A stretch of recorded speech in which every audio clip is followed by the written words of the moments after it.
Test.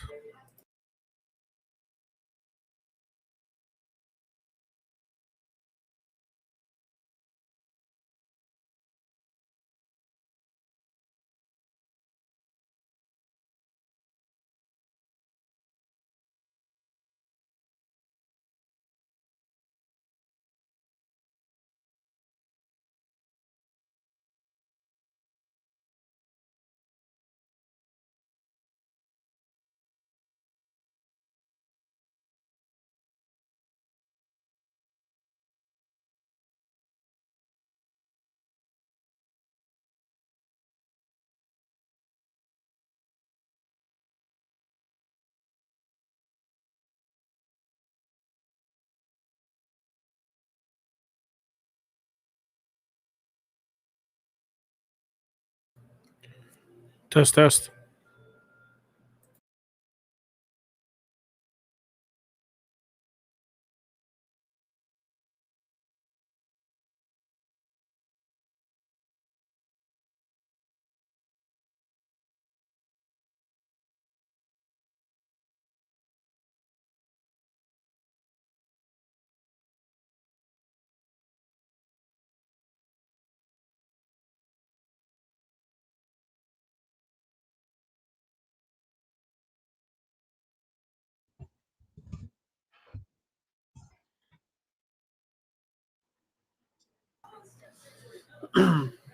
Can you guys hear me all right?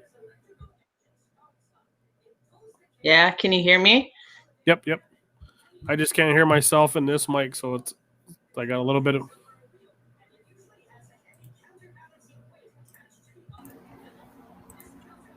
So we also got Dara online.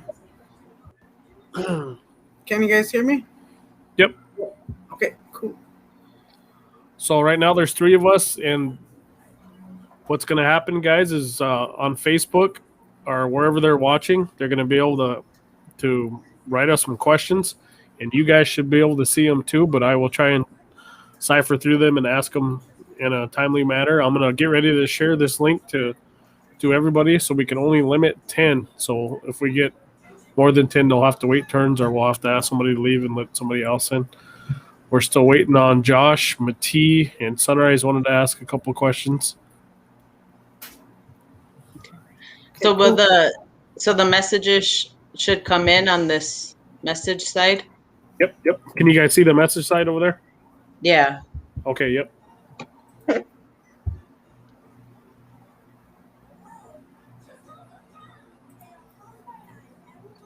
This is pretty cool. Thank you, Scrunch.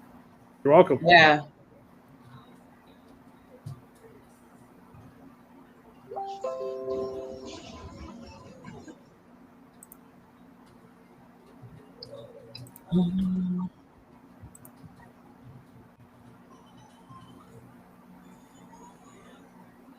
Okay, so I just shared the link for any candidates that want to get on.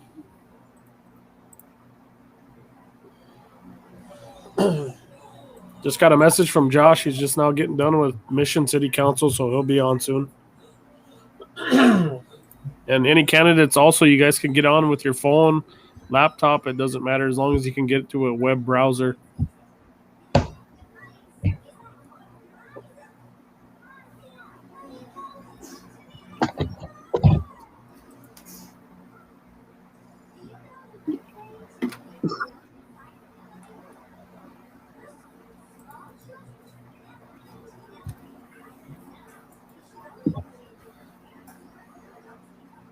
It's pretty hot out still today, huh? It is. My kids have to keep coming in and drinking water, and kind of scared to send them out, but kind of enjoy them out there right now. I know. We just came back in from the country, and it was hot until the clouds came over. Then it kind of cooled off a little bit, but it's still pretty warm. Yeah. Some hot and steamy days. It's supposed to be high 90s for the next week and a half. Mm-hmm. I know the ground's really dry right now too. I was worried about like the berries and stuff. Like a lot of the currants got eaten by the birds, but that's cool because it's drought. So like they need something too, you know. Mhm. But yeah, like the choke cherries look pretty good though. They're pretty. Well, It's that's like what we were gonna go out, me and my sister and the kids, and go get some choke cherries, but she had some stuff come up. But that's what we went and kind of drove around a couple of days ago, and you can tell some the birds are getting to them and yeah, stuff. There's still some secret places. I know, right? I know it's pretty nice out there though. I hope it rains. We need some rain. Yep. I wonder if more candidates will jump on this. That'd be cool. Yeah, I hope so. hopefully so. We'll give them a few more minutes. It's not just a little after 8.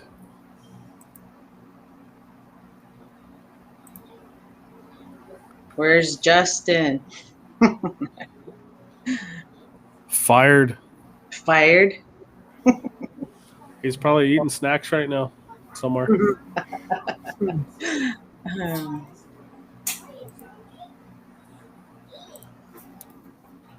I got my little girl here too, so I'm sure she'll be jumping in the background. Right on. I just have my dogs inside, so if you hear any barking, mute me.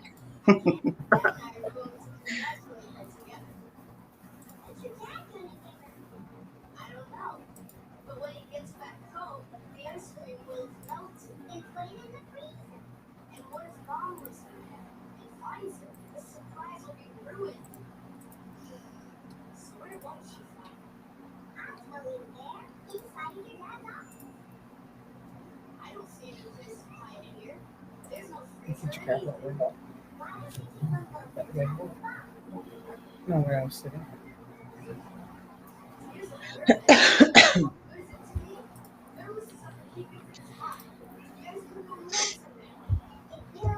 Did you have any other candidates reach out to you, Lawrence? Not yet. Since we decided this, I didn't really get a chance. I didn't want to do anything while I was at work, so I waited till I was Oh, yeah. off work to post it. I forgot that's a thing now. Yes. Can't get on. You can't be on social media during the day. No, and that's probably how it. I mean, that's how it's always been, and that's probably how it should be, because you see a lot of tribal employees posting selfies all day and stuff. But I suppose you probably could on your breaks, but I don't even want to chance it. Yeah, like me. Hey. Selfies all day. Hey.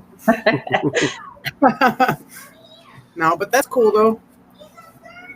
No wonder why it's been kind of quiet. Yeah, that's exactly why. Mm-hmm. That's cool. Is there like ways to track like how many minutes and hours are spent on it or something? Or If each one has, the tribe likes to use a Meraki wall. If Mhm. that program has one of those, like the nursing home does, so Brandy's actually got it set up to block Facebook, but you can track how much time is spent on Facebook. Oh, wow. Block whatever sites you want, but not all programs have that. Mm.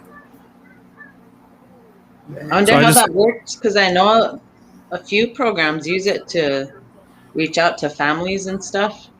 Yeah, so you're supposed to be able to use it for that, Mm. to publicize your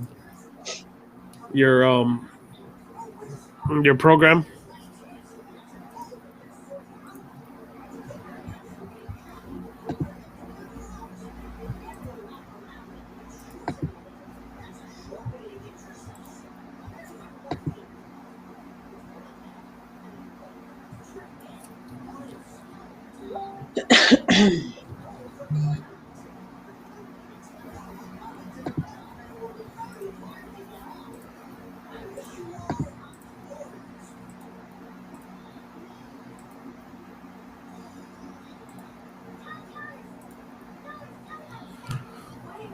So I'm going around to these Facebooks right now, guys, and sharing the link to the live again. So Okay.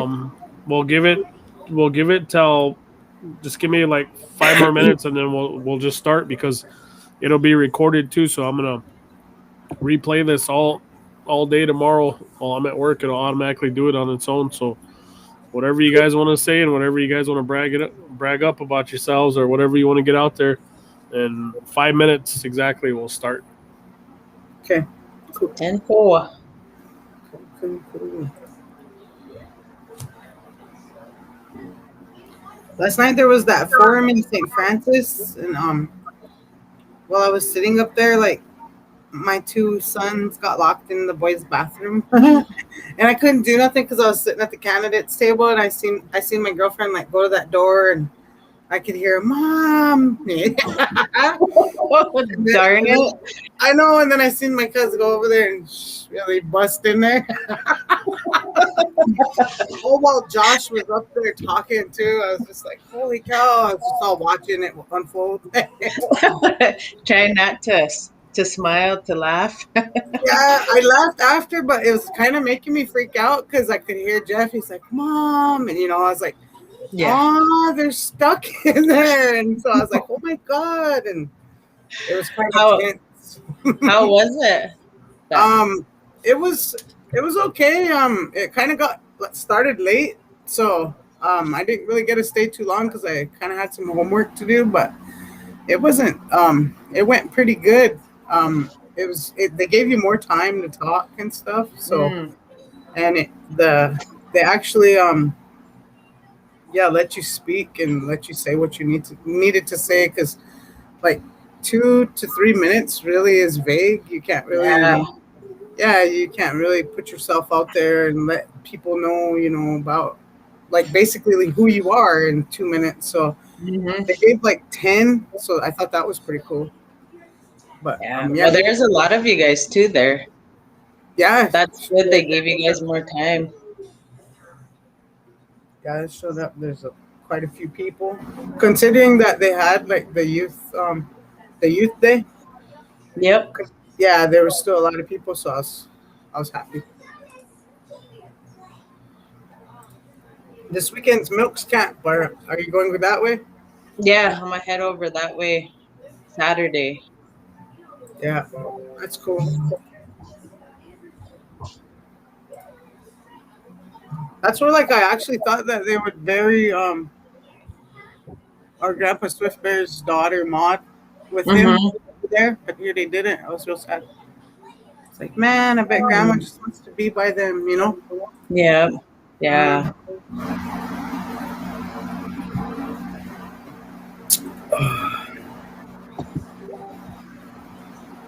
Damn, that's way the hell over there too. Milks Camp.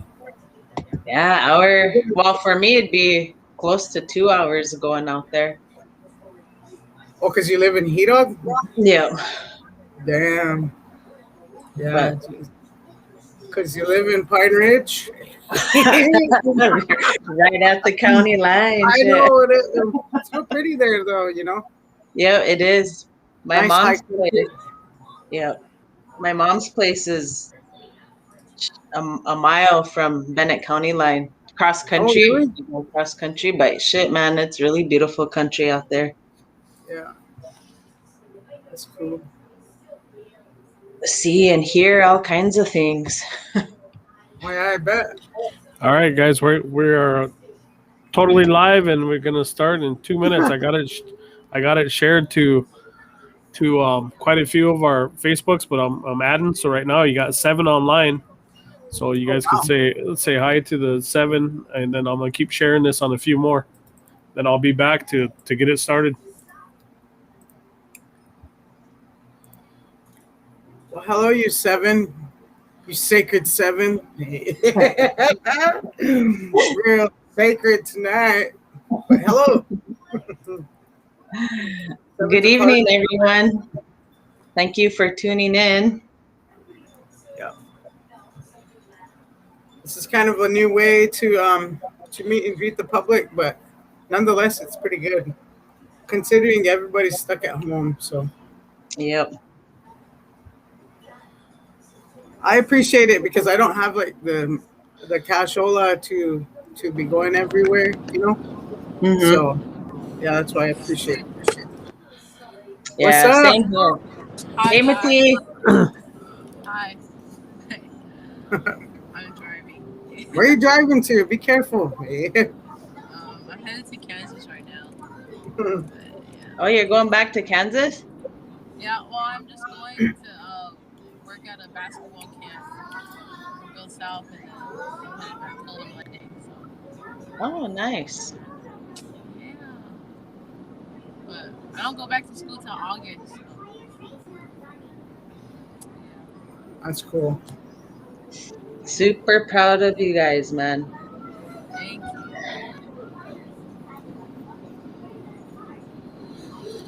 So we can go ahead and start now. We got you three on. Josh just entered. Josh, can you hear us all right?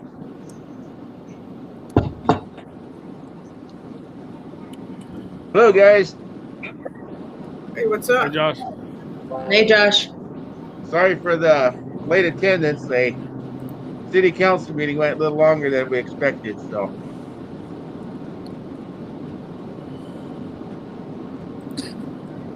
All right, I'd like to welcome everybody watching to our quick candidate forum. And again, I shared a link on my Facebook for any candidates that you guys want to join in. Maybe your favorite candidate wants to get on and just allow some time to talk about themselves and their platform before election day tomorrow.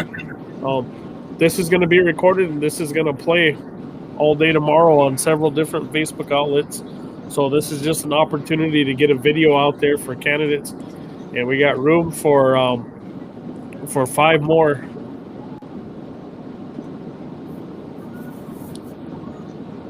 So we will start. We will go ahead and start with quick introductions. I'll let you guys introduce yourselves, and then because we got Marti driving one of our youth, and she's going back to college to check in, I will let her ask a couple questions, and then we'll let her go so she can get on her way safely. Sure. Go ahead, Josh. good evening, guys. Lawrence, thanks for putting this online forum together. And everybody else, if you want to just mute your mic while Josh is talking, and then we won't hear any background noise. Thanks again, Lawrence, for putting together this an idea we threw around last night, but I'm glad it came to fruition. Been a busy few days with getting out with the campaigning, meeting everybody, seeing what all the other candidates have to offer, sharing with their words on a number of topics. I know there's a lot of issues out there that are of great importance, especially for our tribe and our communities alike. And overall, I'm glad that we've seen the number of candidates that have stepped up and been a part of the various forums that have been hosted. One was through RSD Communications, the other one just last evening with St. Francis Community. That was a good turnout over there. I think their forum was a little bit more engaging just because of the variety of questions that were asked. Allowed the candidates to share their answers, opinions on a number of specific questions, and not just one question answered by every candidate. But in any other case, those forums are very important for our voters to become aware and familiar with the candidates that are on the ballot this year. Overall, my platform is really essentially is the people. I think we've seen the last few years that, especially the last couple of years, a number of decisions that have been rendered down in Rosebud that has not involved community involvement, community discussion, especially from the community chair people. A lot of things that were decided on behalf of communities where I think the majority of us may have questioned or weren't in agree with. I know a lot of times we hear candidates talk about transparency. I know with serving as Antelope Community President, a lot of my information I'd like to share on Facebook via Facebook posts. I know a lot of people don't have Facebook, so we try to extend that information as much as we can through all of the available media outlets. Even that even includes my duties serving as the city alderman for Mission for Ward 3. I haven't done it for the last couple of meetings, but I try to get the meeting agenda shared out on Facebook, and that's been a big response. I think the initial meeting that I attended, I got a copy of the agenda, and that was a lot of positive feedback. And I think even just that alone, there was a lot of individuals that really weren't aware that the city Mission had a city council, and really weren't aware of a lot of the different things that were taking place. So, so in my position with the city of Mission, just another example, getting information out to people just so they, whether they're directly involved or not, just letting them know, hey, this is what's going on over here with this elected body of representatives. Getting that information out to individuals, especially our tribal members, is really key. And especially, like I said, the last year and a half, dealing with the CARES funding, a lot of things that have taken place that has been a big question lately. And we were fortunate enough for our July regular meeting here in Antelope, we had Steve Denoyer, our RSD treasurer, come and provide a detailed report on the CARES funding. And that was a lot of good information that was shared. Number of our community members had some good questions. He was able to provide answers for those questions. So overall, essentially that's my platform in a nutshell. I collaborate on a number of things that we've accomplished within Antelope community, working with my other community officers that have been on board, working with our community membership, and things that we've achieved up to this point that has been very beneficial and has really helped us sustain as a community even through this COVID-19 pandemic. And hopefully I get a chance later on down the road here, I can elaborate a little bit more on some of the things that we've accomplished. But again, great to be here this evening. Just been on the go all day with between work, city council meeting, jumping on this forum. It's going to be the last push for tomorrow. Any of the candidates out there watching on our Facebook stream here, I wish you all the best of luck. And overall, my overall message that I can truly send out there is I really hope we get more of our registered voters engaged in this election process. Just seems like, each election season we make a valiant effort to get our voters involved, and a lot of times the voter turnout, the percentage isn't quite where we would like it to be. I think this year is going to be promising. Just got some information that we've had a number of new registered voters for this election, and I think even that correlates to the national election that we witnessed back in November. The amount of young voters that got involved in the process, the election process at the national level, getting engaged through social media and whatnot has been very promising. So I hope we have a good turnout for this July 22nd election, and look forward to hearing from Dara and Micah, and any questions that may come up. I look forward to answering those. Thank you. Good evening, everyone. My name is Micah Lunderman. I am from the Hida community and currently campaigning to represent the Hida community on our tribal council. I encourage everybody that's registered to vote to get out and vote tomorrow, July 22nd. Like Josh said, we have had a large number of our younger voters get registered, so that's really encouraging and makes me very hopeful for what's to come. I am a mother of 3 children, and I have lived in Hida community pretty much my whole life, give or take a few years. I've been able to travel and see the world outside of the Rosebud, but Rosebud's home, and I'm proud to call Rosebud my home. Three of the kind of platforms that I am addressing and talking about when I'm out there talking to individuals is number one is restructuring our tribal pay scale and creating livable wages.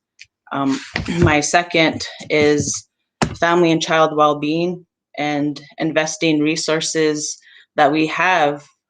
We have tons of resources, investing those strategically so we can provide opportunities to our families and help our families just meet the basic needs of what it takes to raise children, to live, to pay for groceries, cars, rent, whatever it might be. And the third is community engagement, reviving our community self-governance.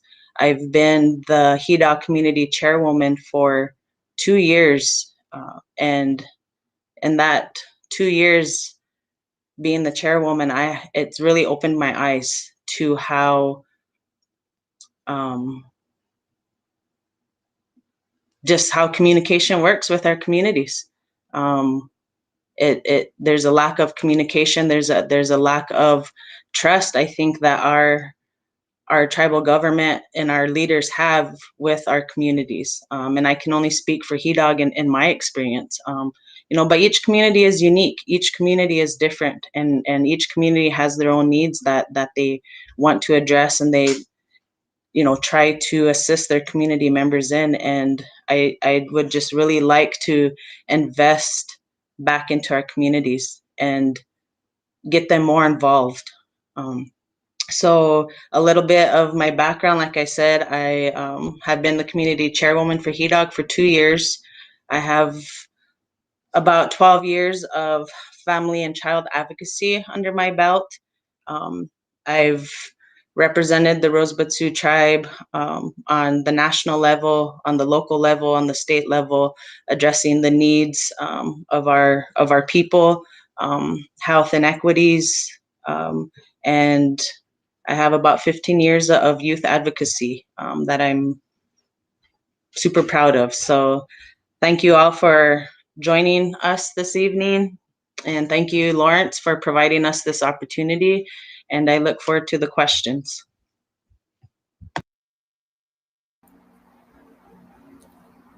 Mitakepi. Okay. You hachinte washte which hozani. Zaniana Eopia. Chokata upi we me. Wamblio hitika teoshpa hemata matholuza ha hewa tiksto.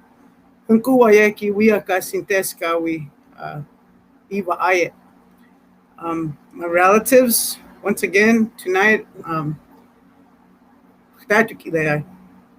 coming at you live. My name is Debahir Center Woman. I come from Swift Bear. I come also from the Brave Eagle extended family. And my mother is Eva Ayet. Thanks to my cousin Lawrence or Scrunch. And for putting this on. It's certainly a good thing, the power of social media for many of us who can't really get out and about and meet and greet as we want because we have kids, gas is pretty expensive right now, everything like that. So wopila chiche to Shiteshi Lawrence Jr. and to Micah and Josh, and also to Mati, who's going back to school, KU. I have another niece that's going to school there too from my Good Voice family in Oklahoma. So right on, you girls. Very proud of you. There's a lot of issues. Like I've said before, there's not one issue that we can really press. There's not even a handful that we can press because I think the whole Rosebud Sioux tribe in general is an issue. We have like Josh and Micah had explained earlier, they really touched on some really important points that as an Oyate, we need to open our eyes. We got to stop kind of kicking back and letting everybody do the work for us. I believe that we have to get together. There's a lot of different issues that we could press into. As a whole, our land is our largest resource. Our land is all we have. We have over 1 million acres that encompass 18 Teoshpayas that settled here. And if you go out onto the lands, you don't really see a lot of that. A lot of the land being utilized in ways that we could be benefiting. Each community is a Teoshpaya. Each community has lands that somebody could be taking the youth out. They could be taking the middle-aged people. They could be taking the old people out on. And like earlier, Micah had said, everybody has their berry stash. Everybody's got their stash out there of what we need to sustain ourselves. And so, we have to be inclusive with that. We can't be keeping it to ourselves. We can't be withholding knowledge like we're the only ones that have it, because each family has their own way to discuss history, their own way that they tell their stories, and each one is just as powerful. So I think that, we have to start learning to work together. And there's so many things that I want to do. This is my third time trying for the council. I tried 2 other times. Holy cow. I tried 2 other times. Eat real chpaka.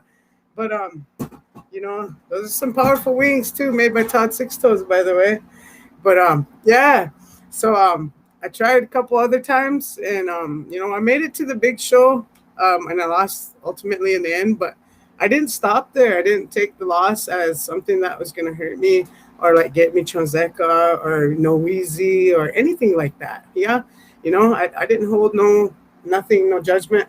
And I used, the mistakes that I had made in the past to try and make myself a little bit better. So my background, I do hold a Bachelor of Science degree in Cultural Resource Management. I am in this program at St. Teglashka right now. It's a education curriculum and policy design, I think it is, for the master's. And then on August 14th, I start at Arizona State University. I'm going to finish it up with Indigenous education. So I'm kind of busy, but like at the same time, I'm focused where I try to have balance within what I do with my mind, my body, and my spirituality. So like Tunkashla is the one that helps me through everything. Like every day I have problems that I just give to him and I pile on him, and he still lets me wake up. So that's something I'm thankful for. My brains, my education, and what I can do with it to help our people, the Oyate. So I have cultural resource management. I told you last night, it's anthropology, archaeology, sociology, history, federal Indian law, basically all in a nutshell. So my passions are like natural resources and anything that involves animals and plants. So like there's so many issues right now that our youth are facing, like housing's a big one. I have a lot of nephews and nieces that are in their early 20s that, we're stacking up. We're living 3 deep, 3 generations deep. And I guess, we have a forest that we could be utilizing. And so, why aren't we making programs like, why aren't we putting together a trails program where we can get age 14 to 21 working out on the fire trails and improving them so we could actually walk them and utilize them and keep ourselves fit.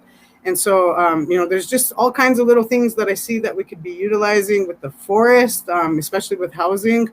It doesn't take much to build. And as Lakota, we are the most brilliant race that's out there. So I think we should start acting like it. I have a lot of points to make. I don't want to just be up here just talking, but there's so many things that affect us as a whole. And I think it's time that, a lot of us have been raised by good parents, by good grandparents, and we have these teachings that they gave us. And oftentimes we're brushed aside. We get our degrees, we come home, we live here, but when we try and give our input, You know, we're too young for that. Oh, what do you know about this? You know, well, I've been watching you guys my whole life, so I think I do know how it is. You know what I mean? So it's time that, you know, as young adults, as young Lakota, that we stand up, you know, that we stand up and we take our stance. And, you know, we're a new wave, we're a new generation, and we're using all of that wisdom that we were able to receive from our older generation. And we're using that. And I think it's time that we're given that opportunity to at least make our own mistakes. You know what I mean? Nobody's perfect. And I just believe that our younger generation are always overlooked. They're the largest voting capacity right now on the Rosewood.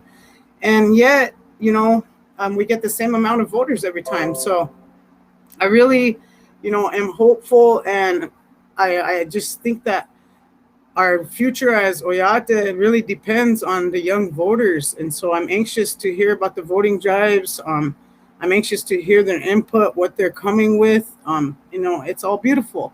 I think mental health, like, that's a big issue. Like, as far as what I can do for the people, you know, I can be a voice. I can certainly listen. You know, when COVID hit, my kids and I, you know, we walked to Corn Creek for the health of it. And that was something else, because it was 23 grueling miles. It took us like 8 hours. And 90 people showed up at our first meeting, Oyate for Better Health. It was just me, Harley, and our kids. And my kids were like, nobody's here. And I was like, it's all right. You know, kind of like the Kevin Costner, build it and they'll come. You know, it was something like that. So I was like, it's okay. Don't worry about it. And we ended up like going to a Pizza Hut that night and coming home. And then, you know, when it came down to it, 90 people showed up and 90 people suffered all the way there, you know, young and old. And that was like, to me, that told me that we're at the point of the Oyate that we have nothing to lose. Absolutely nothing. All we have are our prayers. And that day, 90 people's prayers made that road turn red all the way to Corn Creek, because we walked with one prayer. And I think that as a nation, we're capable of that. You know, whatever we put our hearts into. When my Uncle Philip came home, my mother, you know, she prayed for him. You know, I was in her stomach when her dad passed down the baton. And so I lived her prayer her whole life. And so when my uncle came home, I told her she could mourn, and I let her kick back. And I got on that phone and I called every federally recognized tribe, even the state ones in the United States. And, you know, that's over 500 tribes. And I got a hold of the Veterans Affairs. And then I went and I got a hold of the state and then the congressional. And I already had a couple friends, because I've been to Washington, D.C. before on behalf of education. And so I had made a few friends networking. And at the end of my uncle's, when he came home, I had networked well enough to get flags flown half staff for him at the Pentagon, the United States Capitol, the United States Senate building, at the White House, and also at the South Dakota Capitol in Pierre.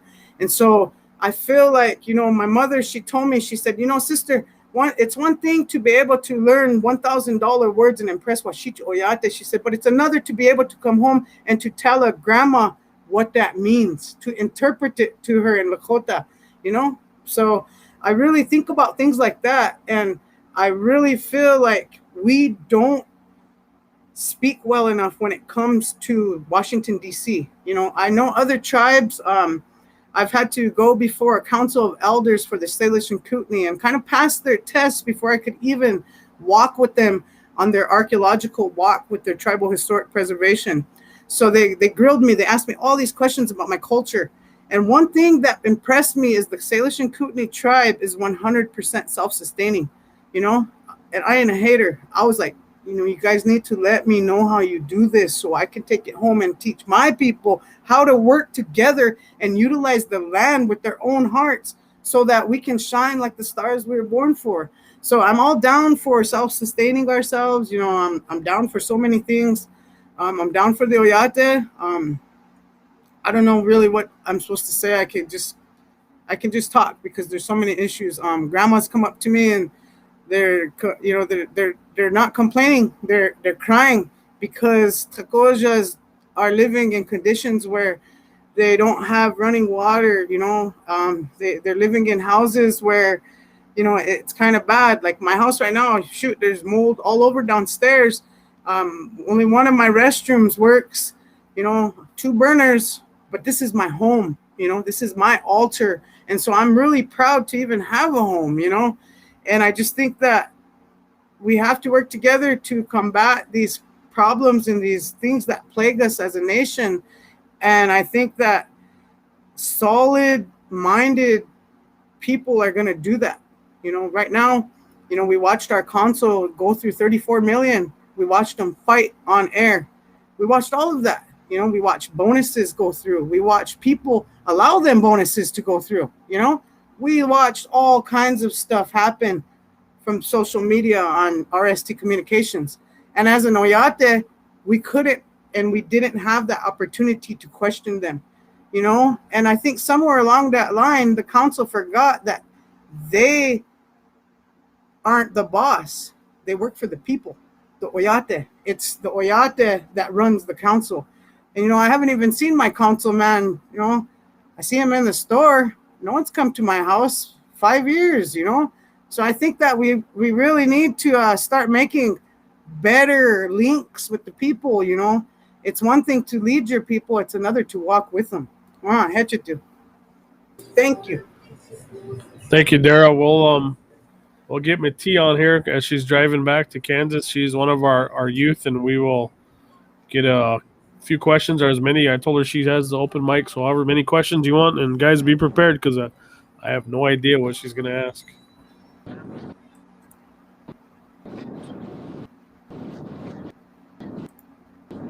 Oh my gosh. Okay.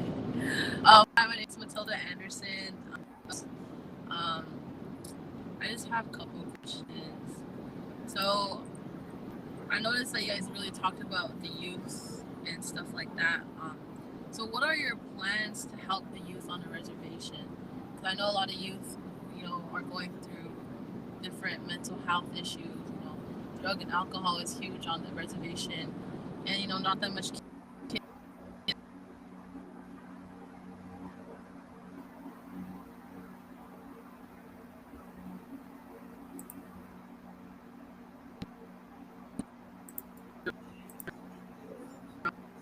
Doing much, you know.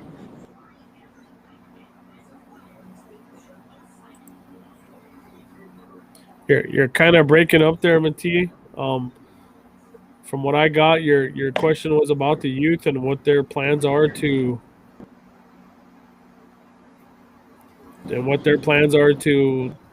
help you guys with. So I think we can get you now. Yep.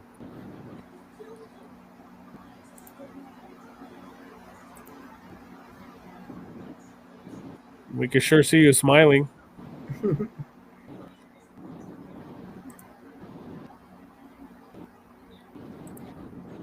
Okay, yeah. Your plans are for the youth. I can hear you guys.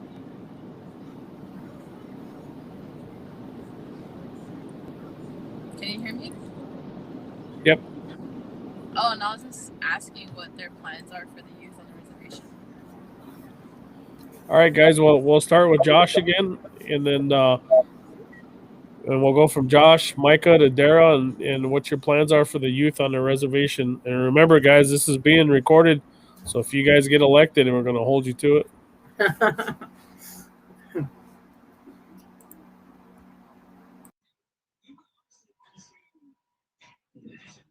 Well, thank you for that question. That's a very well-rounded question too. There's a wide array of answers, and I think we've heard quite a few different responses from our candidates. One of the things that I would propose, if elected, definitely the one thing that's been a big discussion topic has been implementation of a youth resource complex.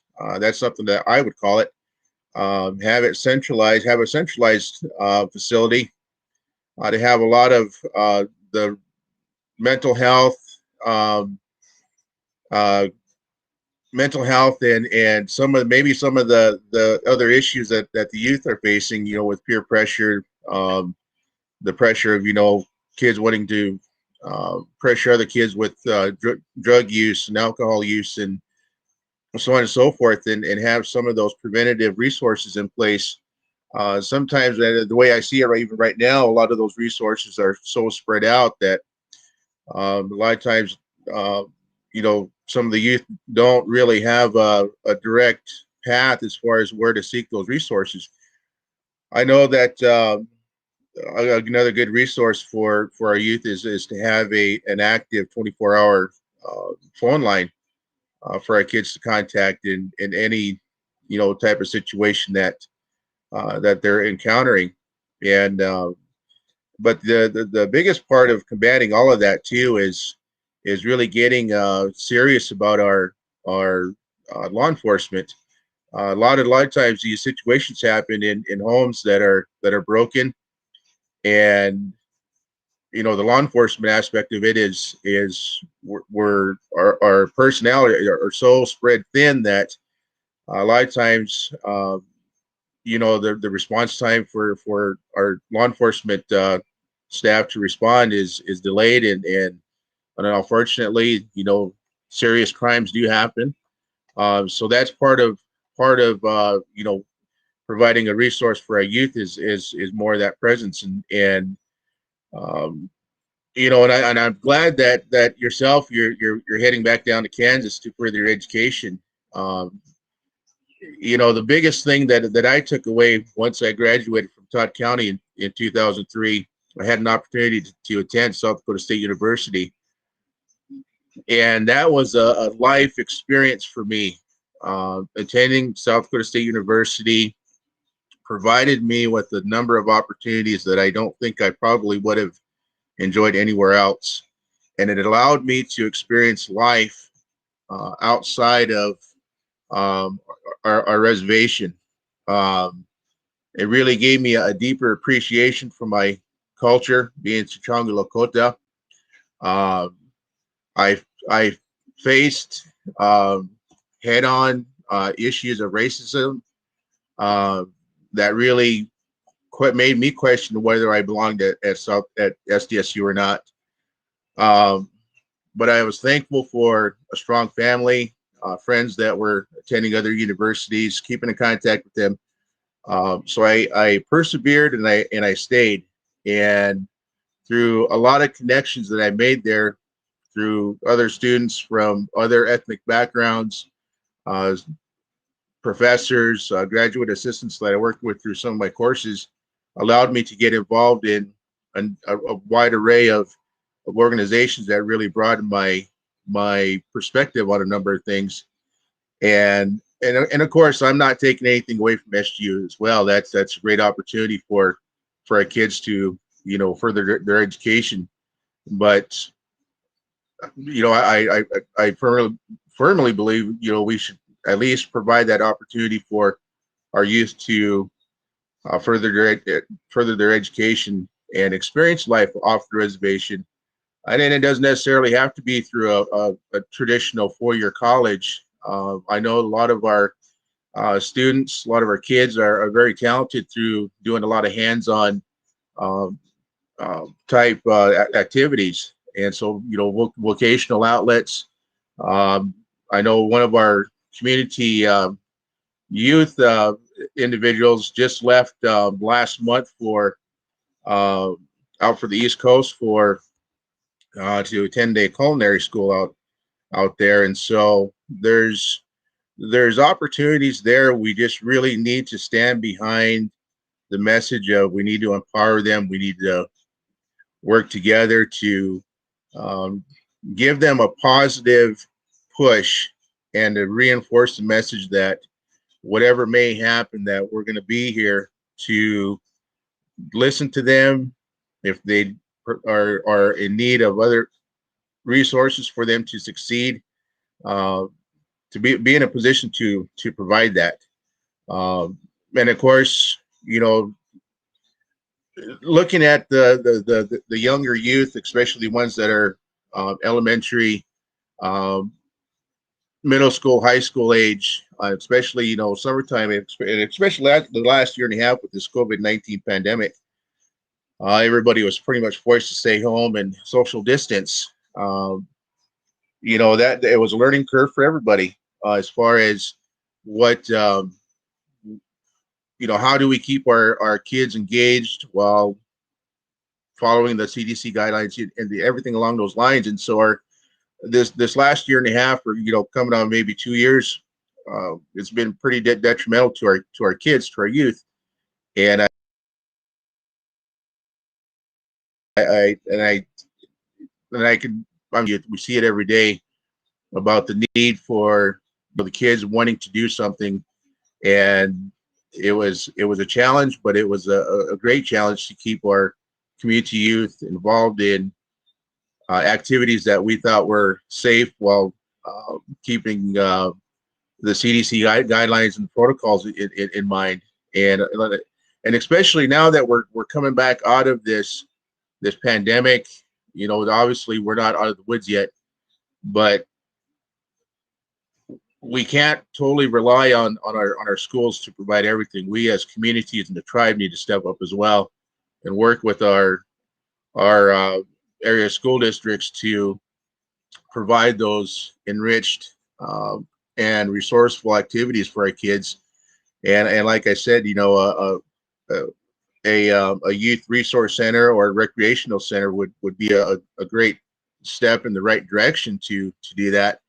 But we also need to keep in mind to provide the same resource to a lot of our outlying communities, and the ones that may not have the means to travel. Say for instance, if we have such a facility located directly in Rosewood or Mission, we got communities like Milks Camp, Bull Creek, Butte Creek, Corn Creek. A lot of those communities, they have youth that all too often don't and get to enjoy some of those opportunities. So when we talk about such a facility, we need to try to keep it inclusive of all 20 communities. And but starting with the model center, that would be a great start to centralizing those resources, educational, fun enriched resources, and being able to work with not only our tribal entities, but any available entities outside of our area, and any individuals that have a very intense and deep background with working with our kids with the wide array of different resources, to be able to bring them in and work with us. So, but it's like I said, it's a great question, but it's going to take a team effort to really identify and really take care of the needs of our kids, even the ones that are off to attending college. And we really need to stand behind the message that we're encouraged that they're going off to further their education, but at the same time we need to be prepared to retain them once they've completed that journey, bring them back and allow them to be a part of our communities, our tribal government system, our school districts, so that we can bring that education back and everything that they've learned and extend it on to all of our other generations that are coming up. So, but that's my response for that question. Thank you.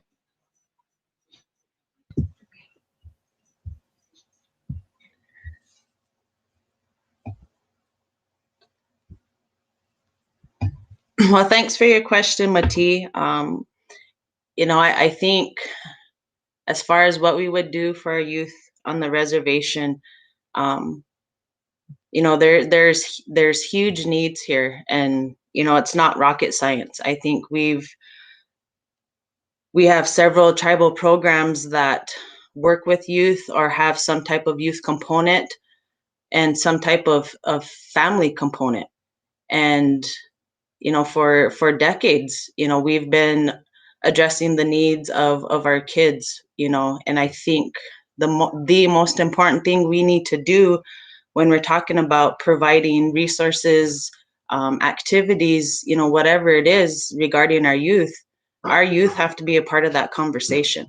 they need to be invited to sit with, you know, us and come up with ways that, you know, they can help themselves, you know, and they can help their peers. And, you know, it would, you know, we need to look at these tribal programs that do work with youth and families and see what their numbers say, see what the data that's collected, you know, what is it? And a lot of, you know, the issues I believe that our kids are dealing with, that they're experiencing, you know, addictions, criminal activity, you know, mental health issues, you know, that is rooted in their basic needs not being met, not having food, not having clothing, not having a home. So I think addressing those basic needs and finding a way to coordinate and work collaboratively together to start helping our families with that, you know, children being removed from their homes. You know, that those are all huge issues that affect our kids. And so inviting our youth to the table to talk about solutions, to talk about creative ways is the most important thing I think we need to do. And then being a part of that conversation and hearing from you guys. Another you know, idea I also think is, you know, there's situations, you know, we talk about our law enforcement and our children, you know, getting into, you know, our judicial system, you know, but I think there's alternative ideas and programs that we can come up with, you know, so our kids aren't labeled, so our kids aren't, you know, getting stuck in that system and having a hard time getting out of it. So I think, you know, mentoring programs, you know, community service, but, you know, community service could look a lot different than what it does now. I mean, we need to create services to reach a lot of the mental health issues, the addiction issues that our youth have, but also employ enough advocates, enough counselors, so we can meet the need of our youth that are struggling. You know, looking to, you know, like Mati, yourself, my son, you know, there are plenty of our college graduates or youth, kids that are in college that come back year after year with nothing to do, you know, so creating opportunities for them college students to come back and work during the summer, you know, maybe in the field that they're going to school for, creating positions for them to come back and work, and also with that, creating a way to support them while they're in college. So they're, you know, the stress of being in college, time and effort that it takes, you know, to get them grades, you know, how can the tribe support our students that are in college, are in a technical school, you know, whatever it may be, but they're out there getting educated and higher, you know, reaching to their highest potential. So how can we support them as a tribe? Something else too is, you know, I like the idea of Josh, you know, and council has been talking about it now for a while, is this youth center complex. You know, great idea, but I also think that we need to decentralize, you know, the services for our youth. We need to get, how can we support our 20 communities and utilizing, you know, what buildings they do have. If they don't have buildings, what can we do to build one for them? You know, we could have a centralized youth resource center and have all of our tribal programs that work with youth, work with families in one building. So our family, you know, transportation is a huge issue.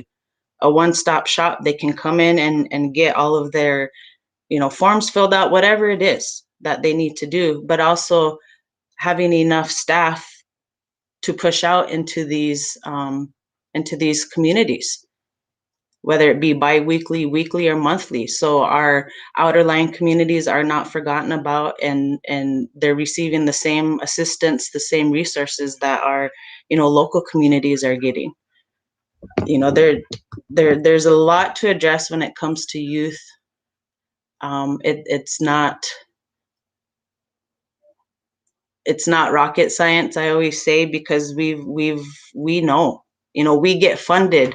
The tribe gets funding based on, you know, the statistics of our youth. And so we know what's happening. We know what's going on, but it's stepping up and addressing those issues, holding our tribal programs accountable for the work that they do, for the work that they're supposed to do.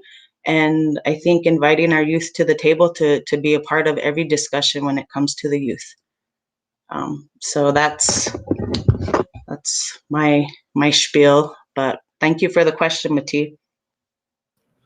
Real quick, Dara, before you get on there, after you answer, we're starting to get quite a few questions. I'm getting some through Messenger, and then we got one there on YouTube that you guys can see, and then Mandy's on here too. That's the MM. She's got a question. So after you answer this one, we're gonna go to that dreaded 3 minutes just so we can get through everybody's question real quick, and then at the end, you guys, if you guys want to stay on, I'll let you guys do a long closing. And again, this is recording, so it'll play over and over tomorrow on election day. But go ahead, Dara, with your answer to Mati's question. Also, Mati her camera might turn off because, as again, she's driving to Kansas. She said it's getting kind of dark, so she might turn her camera off. I don't want to see no one running by her car anyway. Yeah, not that bad. No, I'm just kidding. But great question, Mati. What are we doing for the youth, and what are we gonna plan on doing? The youth are kind of like showcased out, you know, them and the elders, and you know, right now we're really focused on the youth, and we kind of like put our elders in the back seat a little bit, you know, and they go hand in hand because most of the time it's elders that are taking care of the youth. I see the youth as really unshika at this time when, you know, they're supposed to be wakan, lila wakan, you know. My mom always told me, she's like, yeah, if you ever have a problem, she said, find somebody that's under that age of innocent, she said, and hold on to them, pray hard, because they're so sacred that Creator is just going to hear them. And, you know, I always go around a lot of the young adults. I feel like I feel really fortunate because a lot of them reach out to me, and they ask me just common questions that, you know, kind of get embarrassed to ask, you know, anyone else. And I'm always thankful that, geez, I've been through enough trials and tribulations in my life where, you know, I can lay it out on the line, and that they can trust me like that, you know. So I do believe in education for my children. I want them to be grandfathers. I want them to be old kakala that teach, you know, themselves. And so right now it's real critical. And my late mother, she had a real good message. And like, she always was stern about what we learned here in our home, because that's where your first education starts, is in the home. It's also your first government.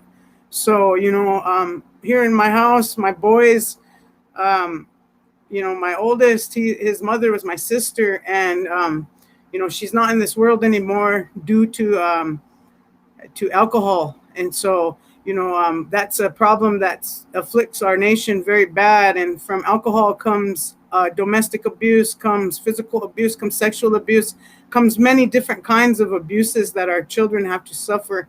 And oftentimes they are shushed, you know. And so when that happens, they kind of grow up in a way where they want to upsaka at a certain age, because it's just, you cannot hold it in no more.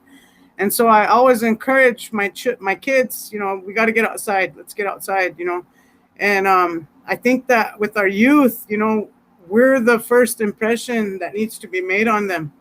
And so, like, lately, I've been getting asked different requests. I was recently asked to be an AA sponsor, and I was like, you know, at first I was really humbled out, and then I was like, but I didn't go to AA. You know, I just my kids sobered me up. You know, my mother telling me that when she found out she was pregnant with me, her life ended and mine began. You know, so I used that, and I wanted to, you know, I never seen my mom in those ways And so I wanted my kids to know that feeling that I do as well.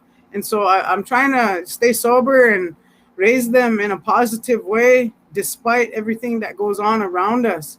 I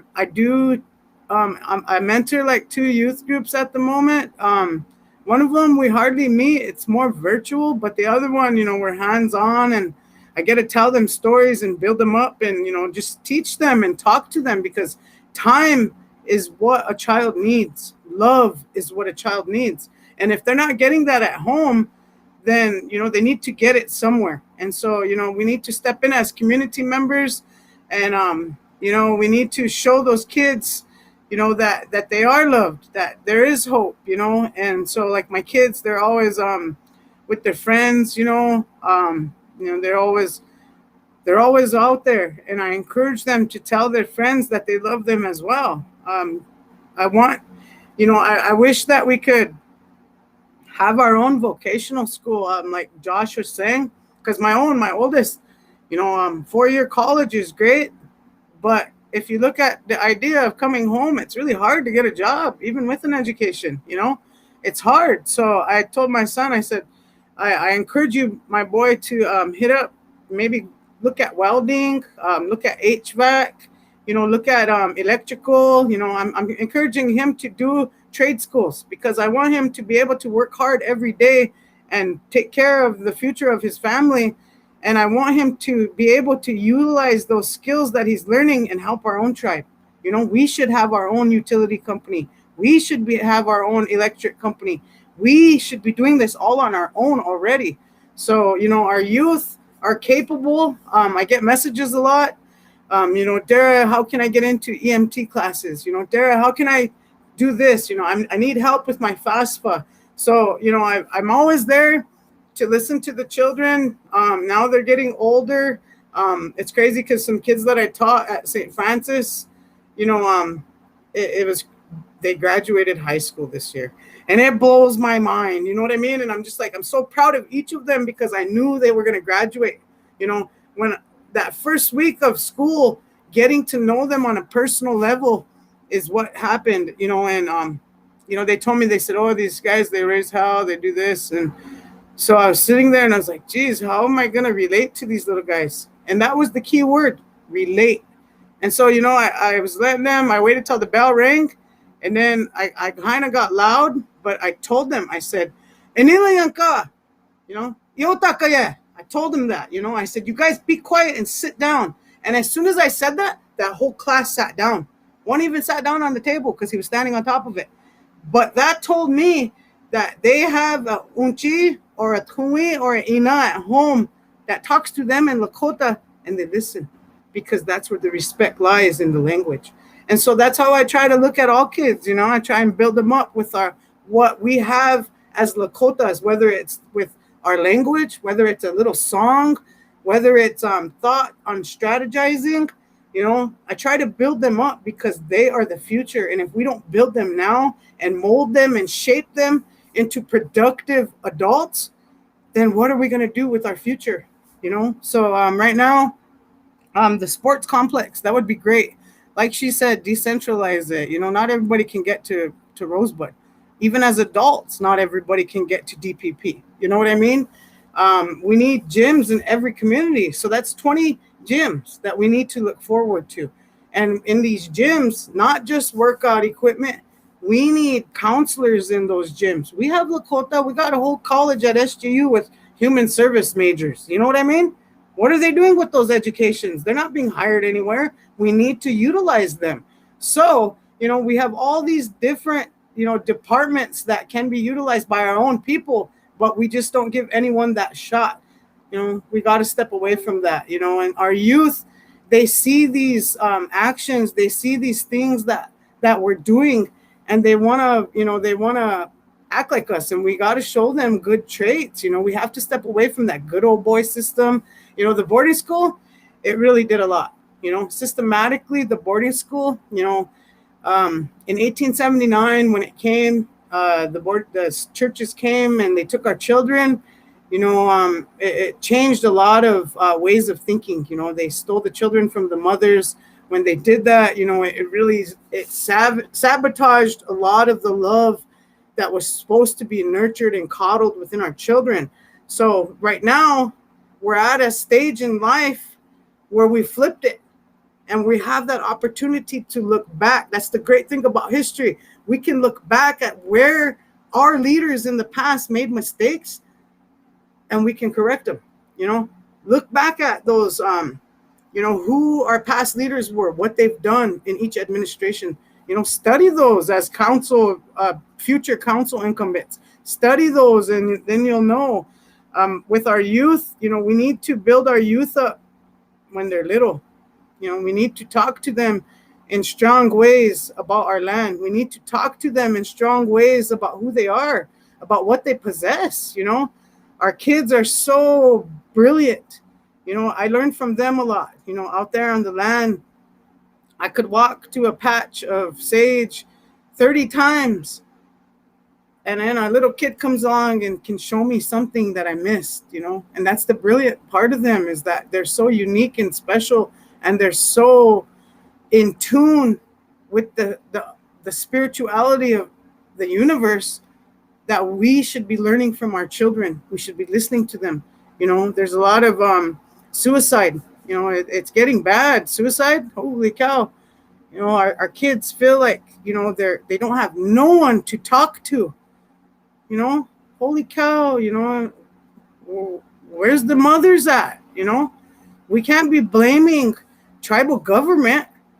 We have to look at ourselves and look at what we're doing in front of these kids. If they're watching us get drunk and fight, if they're watching us on council fight around and bicker over 34 million, that doesn't leave a good impression on our children. Our children need to be nurtured in ways that they're going to learn from.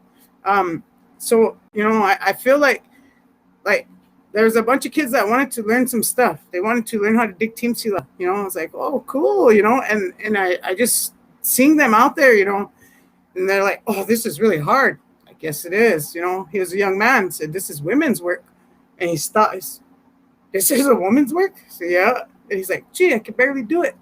I said, well, you better work out, And he just started laughing. But, we need to show our kids that they are a part of everything that goes on, that sacred circle of life. And so, the youth, I really want more things for them. I really want, I really want life to be better for us. And I want our kids to learn how to utilize the land to their advantage. My son is almost 7 years old, and his favorite toy is a hatchet. He's really good with it. He knows his plants. He can identify. He makes me proud. And it's because I've showed him these things. And I'm down to show whoever. And this is what we need to do with our kids. We need to show them that they have that purpose in life. And I think that's how we build up stronger Lakota, and that's how we build a nation. And, we can go from there. And, we need to also show our young adults that come home that, we're proud of you. I had a really good mother when I got through college. 4 years of college was quite difficult. For some people, it takes a little longer. Some people could do it in less. I heard Josh say he did it in 3. Cho guy in it. But 4 years was quite hard. I did graduate with a 3.8. I could have had a 4.0, but I went to Vegas. You know what I mean? And that's my bad. So my mother was on me every day. So if you're in college, say your mother's in the spirit world, just say you don't get along with your mother, let me know. I'll text you every day and tell you, did you get up? Did you go to school? Did you get to that class? Did you get your homework done? Our children need to know that they're cared about. And I think that's the main thing. So as candidates, we need to start caring more. We need to, let our compassion not just be written out as a Lakota word on Facebook, but we need to let our compassion kind of seep through us and, show as we walk. So anyway, I'm getting carried away, so I'll let you guys go. Thank you, Mati, for that question. All right, Dara. So from here on out, I'll limit you guys to 3 minutes because Mati's got a couple more questions, but she's getting to the bad end of wherever she's at, and she keeps cutting in and out. As you guys can see her, she's dropping. So her question here, and if she gets back on, I'll put her on. But her question here is at the top of the chat screen. What are your thoughts on the RST compacting our healthcare needs, taking over the function of our hospital? And Josh had to step away to a emergency with the Antelope community. So if he gets back on screen, we'll put him on. But if not, we'll turn it over to you, Micah. And your 3 minutes starts when you start. All right. So, what are your thoughts on the RST compacting our healthcare needs and taking over the function of our hospital? I know that this has been something that our tribe has been working on for quite a few years. I think it's great that it's happening. I mean, there's two sides to it. I think it's great that it's happening. Our IHS system has a lot of issues that, we can go on and on about, accountability, responsibility, and I'd like to say that, but with that, there's some that try their best to provide good care there. It's difficult because when the tribe has tried to go through with this compacting, politics have really come into play with it. And I think that we need to really allow our own people to look at our own people. And I do believe that we have our own people here in Rosebud that are capable of holding the positions that are needed, talking about administratively. And I think we need to trust in our own people and like Dara talked about, giving them the chance to make decisions and create a healthcare system that is going to provide the best services possible. The tribe has established some strong relationships, with the quote unquote Boston doctors. There's some strong relationships with some organizations out of Harvard. There's some tribal, there's some other native nations that have compacted and have been really successful with it. So I think we need to reach out to our relatives to see what's worked and what hasn't, and believing in our own people to hold these positions and giving them that chance. Our healthcare is the most important issue that we have, and I think housing is second on that. But it'll be interesting to see what comes through with this compacting. I hope that our tribal leaders now are bringing everybody to the table that needs to be at the table. But I also hope that those tribal leaders that are at the table discussing this and working through this, I really hope that we're going to do something different, that we create a different structure of our healthcare system and how it's ran. And I hope that, we trust in ourselves, that we trust in ourselves as a people, that we can do this, that we can take this responsibility on, and that we can provide the best care that we can for ourselves and for our relatives. Thank you. Thank you for that question, Nikki. Okay, right on time, Micah. All right, Dara, you got 3 good minutes. Okay, that's like an excellent question. Our healthcare is really important. We all know how it is to go down to IHS and have to sit through there. I was actually just like nominated to sit on this board. It's Avera. It's an Avera approach to COVID-19 testing and vaccination, but it works closely with the Boston doctors, as Micah was saying. And so I kind of like provide like the traditional look at it, because for myself, I believe in our Lakota Juta.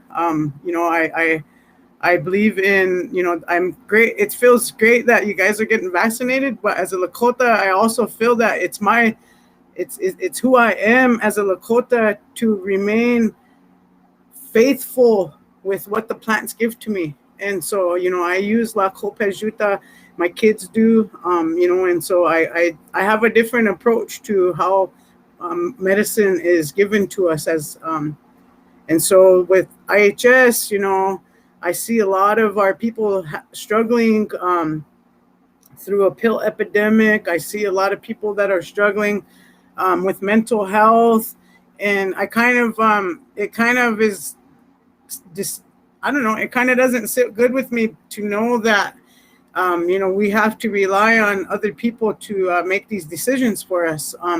They come from, cities, they're urban Indians, and they're making these big decisions for us here on the reservation. So I feel that, the tribe taking over, I just, like she said, there's a lot of politics involved. And I just feel that if we are going to take over as a tribe, that we get somebody who is very knowledgeable and educated that can interpret and read and who has the credentials to back them up. Because if it's just one of our relatives that needs a job, we ain't going to get very far, because, if you wing something, usually it doesn't work out. So, I think that if we are going to take healthcare to an issue where we're going to take it into our own hands, we better be ready to tackle it in a good way. We better have that strong representation. We need more sufficient leadership when it comes to healthcare issues. Just going around and, kind of complaining about surface issues doesn't really help. You have to know your game and be able to go up there to the big dogs and, fight for our rights. And, people always say that, okay, this was given to us in our treaties. It wasn't given to us until 1921 with the Snyder Act. So, when we look at it, maybe we can sift through the Snyder Act a little bit more carefully, and maybe something can stand out at us and how we can bridge the gaps of healthcare and the way that it's administered to us, and how we can improve on the standard of care. Right now, we're dealing with a lot. COVID came and it took a lot of our population, and so with healthcare, not a lot of people are healthy of mind, and so that way, the body physically can't handle it. So I think that if we look at our people as a whole and improve the mental health and the spirituality is brought up, then I think that our physical beings can catch up as well, and we can we won't have to rely on IHS so much. And that's what I try to improve and touch on with parents. I go around to like Head Start parent groups, whoever will listen, basically, and I try to teach them about traditional medicines, especially with diabetes. My mother has diabetic, and so her sugar would get really high. And so we would just run out to our cedar tree and crush the little blue berries that grow on it, and she would put it on her tongue and it would lower her sugar. So, there's so many different little things that our own culture can keep us grounded with. And I think that, if we are going to take our healthcare back, we better do it in a good way. And I hope that we have the resources and the credentials to back us up and not just take over on something and then, be fiddling around in the dark for funding. So, healthcare is a very important issue, and I think that we need to improve on it and touch. And I think that we definitely, we could forge better relationships with other providers. So, thank you. Okay, thank you, Dara. All right, Josh. In case you missed that question from Mati, she asked, what are your thoughts on the RST compacting our healthcare needs, taking over the function of our hospital?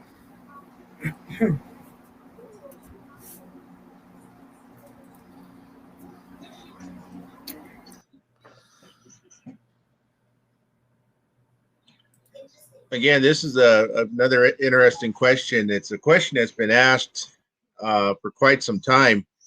I'm sure that most of our listeners, most of our travel membership has been hearing this conversation for quite some time, and there's been some options thrown around as far as the function of our hospital.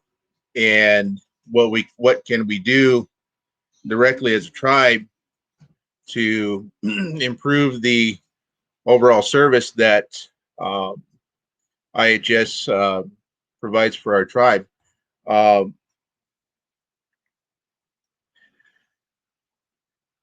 Taking over the function of the hospital is going to be a task. It's not going to happen overnight, but it's definitely a step that we need to initiate, and we need to get serious about it. But I also think that for us directly as a tribe to take over the function of our hospital, we're going to need to partner with a I would say, another healthcare entity. I know just a few short years ago there was talk about partnering with Sanford Health. I think Avera was healthcare systems was a part of that process, and I think if the tribe were to take over the function of the hospital, I think that would be a good direction for us to get established, is to partner with a healthcare entity such as those. Because if you really look at one good example, Sanford Health, they've actually created some remote clinics in smaller communities, and I think we'd be able to streamline a lot of more specialized services for our tribal membership if we were to partner with just an example, Sanford Health. A lot of times, a lot of our tribal members that do go to Rosebud for their healthcare needs often end up getting referrals, getting sent out to Rapid or Sioux Falls, or if the health need is more dire, it goes further down the line. But it's another outlet that we're definitely going to have to work together on, and I think that's going to really involve the response of the people, and see what type of model would best suit and fit our needs in terms of taking over the function of our hospital. And right now, if the tribe were to do it directly, it would work, but I think we would achieve a lot more. Like I said, if we do partner with a say a third party healthcare entity,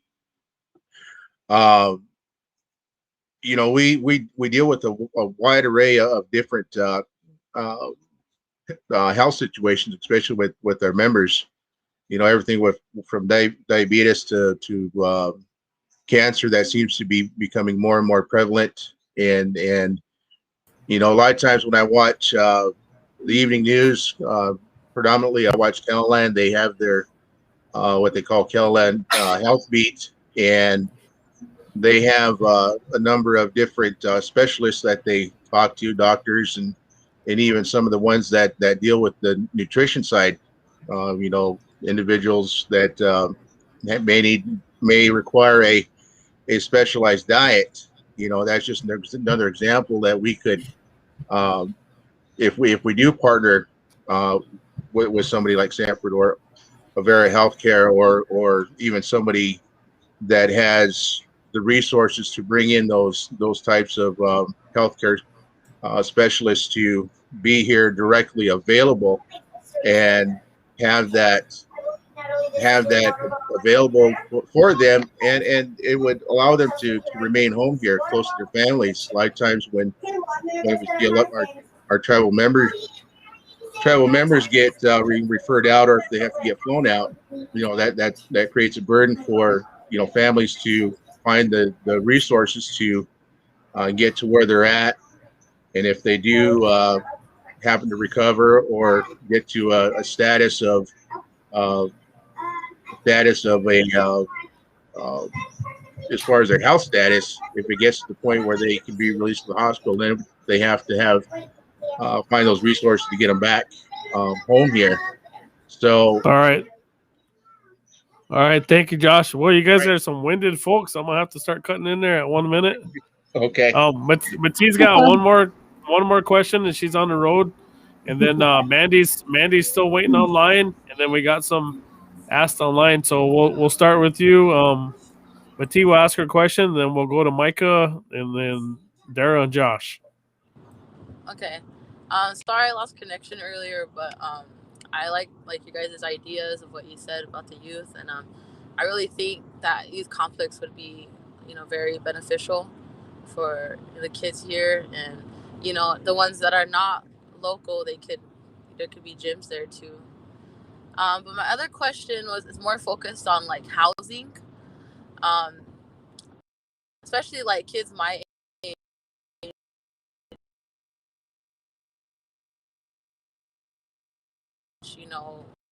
ranging from 18 to like 25, say there's not much help our own and be independent. And I know that a lot of people, we live so many families in one home, and I think that shouldn't be like we have so much land, so much that we could do with that land with housing. So I was just wondering, like, if you guys have any ideas of, housing, how housing is gonna look, or if you're gonna implement any apartments or any ideas that you have, if you'd like to share them. Yeah, thanks. Okay, did you guys get her question? She was cutting in and out, but basically, housing, like for the way the tribe usually does things is we like to talk about our youth and group our youth, and that's usually 18 and younger. While the kids like Mattia and my kids that go to college, they come back, they're just in a loophole. You're not elder, you're not a parent, you're just kind of floating. Say they want to come back and be active, they want a house. There's really, and if you honestly think about it, there's really nothing for this group of kids. We don't give them any kind of support. We don't do anything for them. Youth Day was a great example. If you looked around, how many kids that age group did you see out there? They were either young kids with their parents or younger people that had kids. So this group is kind of floating out there, and like Mattia, they're going to college. They're just trying to grow and expand. And when you come home and you're looking for that pat on the shoulder or that hug, it's not there. So she's asking, her question was mainly about housing. What can you guys do to help them with housing and just being supported?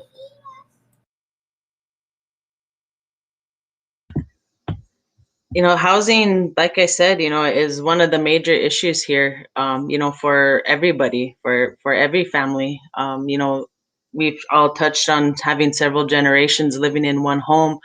And I agree with Lawrence, this age group of, 18 to 25-year-olds are just kind of floating out there. And so I think in regards to our housing issue, stepping back and looking at, what do we have currently? Because what we have currently isn't working, and it hasn't been working. So understanding, how our SWA housing works. And I think asserting ourselves into changing the regulations with our housing authority, that is possible. And I think something else that we can do is, using this ARPA money. That is something that can be, approved of, for this ARPA funding. Between the CARES money and the ARPA money that we got, that's almost $250 million that the tribe got. That's probably the most money that we'll ever get from the federal government, with limited strings attached. I mean, it's a 200-page document with the ARPA funds, but it's not that regulated. And I think we have to get creative. We can look at options. But I think it goes back to allowing our communities, individual communities, on what the needs are. How many families do we have in these communities? How many are homeless? How many, in this age range do we have that need homes? what, looking at employment, but creating a plan and structuring it in a way that we can have this age group of people be successful in having a home instead of setting them up for failure. And so I think that with, this ARPA money can be used to build new homes, to look at, duplexes, apartments, whatever it might be.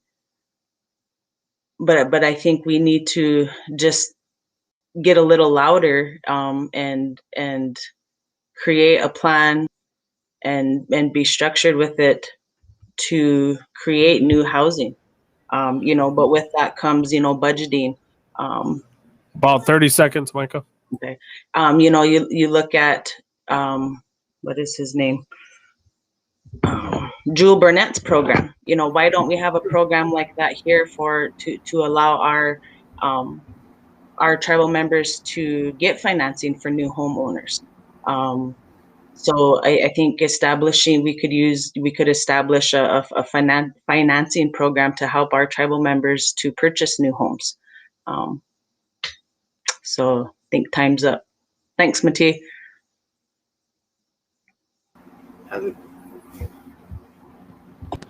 All right.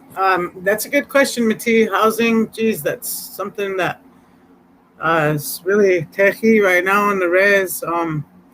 There's not enough. I myself, I grew up in one of those houses where, I think at the most there's like 20 some of us in one house. Me, my mom, my grandma, my uncles, and, their little families too. So I grew up in a large home like that. And so, communal living, it's real hard, no privacy, and for a lot of our youth, that's the main thing. There's no privacy. And we have a forest that our leaders, Sintegleshka, all of them, all the leaders that brought us here to this land, they moved the reservation 4 times because it wasn't suitable to meet the needs of the Oyate. And so when they moved it here, the forest was where it was because not only was it a little Black Hills for Pejuta to heal our people, but it had sufficient timber for our housing, for our fire. And so, we should be building, getting our young ones that need this housing. Some of them are going to college, could use summer jobs. Maybe we could start using our forestry program and, maybe start building, get out there, get that timber going. I know we had a fire that went through here in, 2009, and we didn't get to that timber fast enough, and it was suitable enough to build on, but we just left it there. So it's just sitting there. There's things that we need to take initiative of, and our forest and the way we utilize it is the first one. I see forestry, they're all about selling cords of wood. They're about selling, timber from their sawmill. That's okay. You want to make us look like Menards? All right. But you want to make us look like a strong nation, start building some homes with that forest. You know what I mean? So, if you give these kids that opportunity to build their own home, they're going to build it nicely. They're going to take good care of it. They're going to make sure that it's built right. So, this housing issue that we have, it can be taken on many different aspects. SWA, they've got the money to do it. We're going to have ARPA funds coming in. We have enough young people that want to live. So, there's several ways we can look at this and we can get some homes started. Tiny homes. They're not looking for a mansion. Shoot, just looking for something to lay down on and something to cover their heads. I myself, I wouldn't even have this house unless my mom passed away. And, so I know that it's very hard to come by. And, for our youth, don't give up. Stick with us. Get out there and vote. It's your vote that's going to make this change. And you're the only way we can get things done. So please get out to vote so that we can bring these housing opportunities, so that we can address these needs, so that we can get building. You need to get your hands dirty. You need to learn how to build. And, even if it's your first time, at least it's your own house that you'll be building. So there's several ways that we can address these issues. HUD, we can, maybe they ain't going to give us any more after 166 million. So we better make do, Pilamaya. All right. Thank you, Dara. Josh, your turn.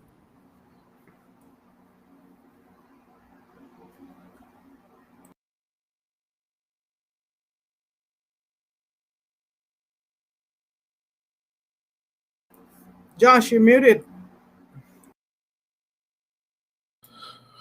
I bet whatever it was really cool too, man.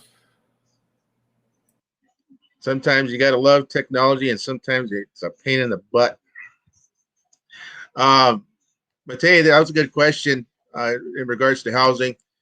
Dara touched base on quite a few points that are really have a big impact.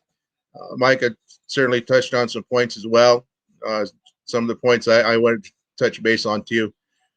But I think one of the first steps that as far as providing a resource is really showing and teaching the importance of home ownership and doing what we can from an individual standpoint to truly take care of of a home place. One just an example, one outlet that I'm in the process of doing that I qualified for is a brand new house through the South Dakota Governor's home program, and that really outlines some of the requirements that you go through to qualify for one of them homes.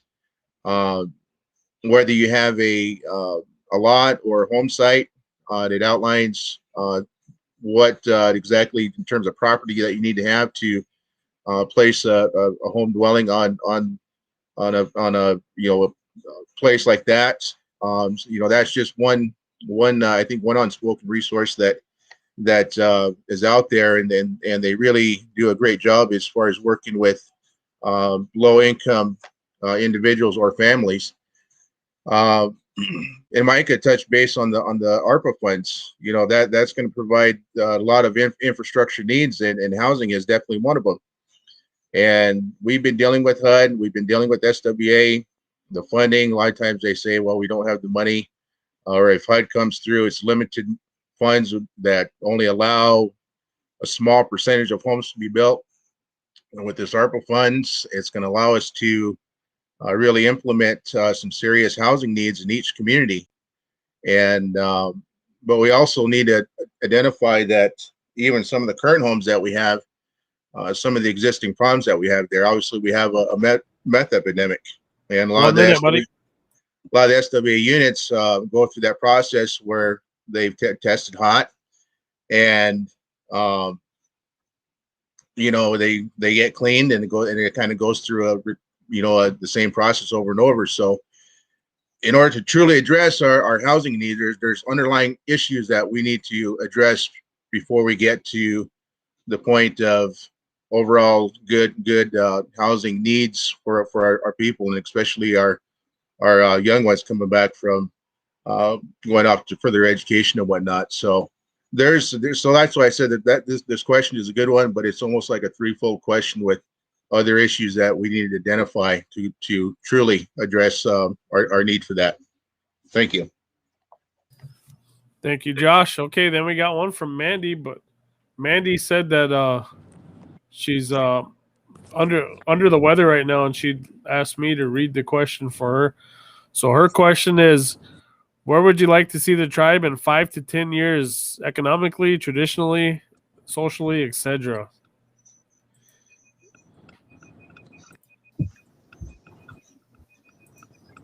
I mean, I would like to see us coming together.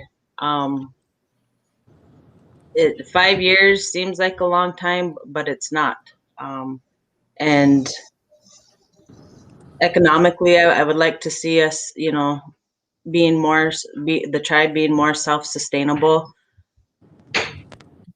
creating, businesses, local, tribally owned businesses. I would, traditionally, I think in including a lot of our teachings, our language, into our tribal programs, into the resources that exist now.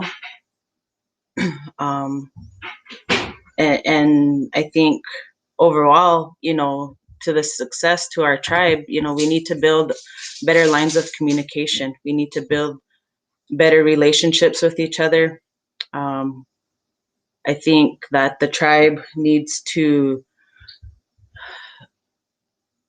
a big thing is trusting in ourselves to do things, to take ownership of ourselves and our programs and our people, and trusting that we can do it, instead of relying on outside sources or being told, well, this is what's best for you, this is what needs to happen, and doing it. No, I don't think that we need to take that anymore. I think we have the resources, the finances, our traditional ways and language, that we know what we need to do to be successful as a people, and we need to start doing it.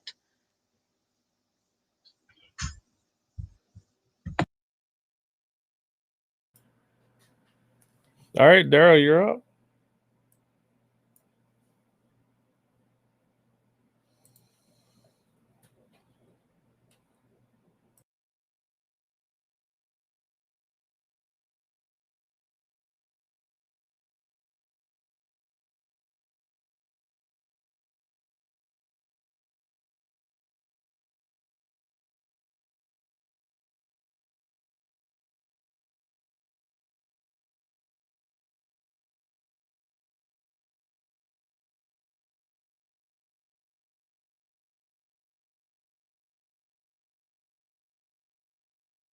I feel that in 5 years, in order for us to be healthy economically, financially, we need to step up our game, and that means holding ourselves accountable. Holding ourselves to that level that where we have to have some humility. That's a virtue. And okay, maybe you made some mistakes, you did something wrong. At least own up to it and say, hey, okay, I made a mistake. Let's do something that I can improve on it for. So 5 years from now, I can only pray, and I have been praying. I pray every day for our leadership, every morning, that they think carefully for us, that they can come together and think as one. I really pray that we get together, that we can all stand as one. I pray that our finances get taken care of. I'm scared that this 166 million is going to be it, that we ain't going to get no help no more. I'm scared of that. I'm scared that our people, aren't going to be strong enough, to tell the government that, hey, this is ours, let's do it. I'm scared of little things like that. But then I look at our people and I go and I talk to them, and I'm reminded that, it's in our people that we find the biggest strength, and it's in our faults that we're able to look at ourselves and see where we can go from there. That's called fortitude. Once again, that's another virtue. So every day I pray for those values to hit our leadership, so that we can come together as a whole and think forward into tomorrow. And I really pray that in 5 years from now, we're a good-looking bunch of Sichanglu. We're sound. Our kids are taken care of. We're working together. Our land's healing. Our animals are taken care of. I really pray for that positivity to hit us in good ways. I pray for the energy to shift into good ways and to lead us into new horizons.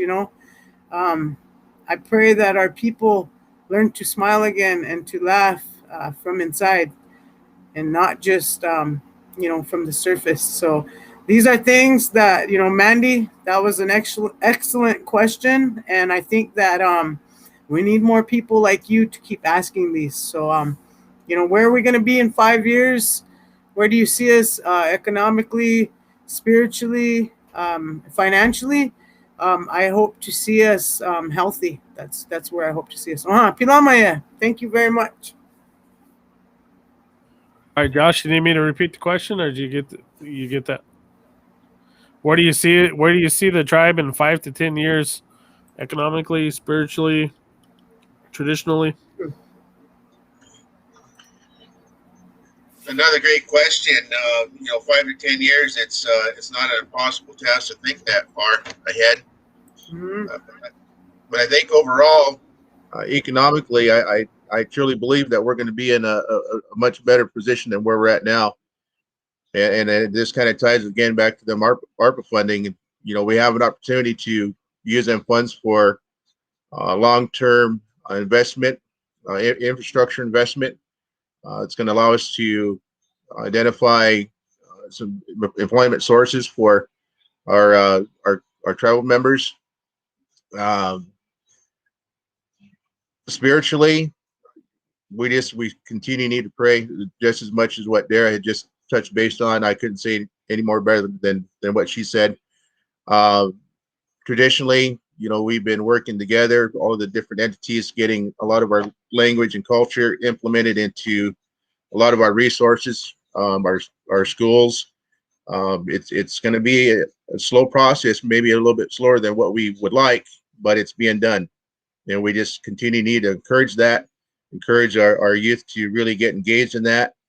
And even for myself, I need to make a bit better push to become engaged with our language and our cultural aspect of things. And so I want to thank Dara for that as well, for sharing a lot of her knowledge on those areas.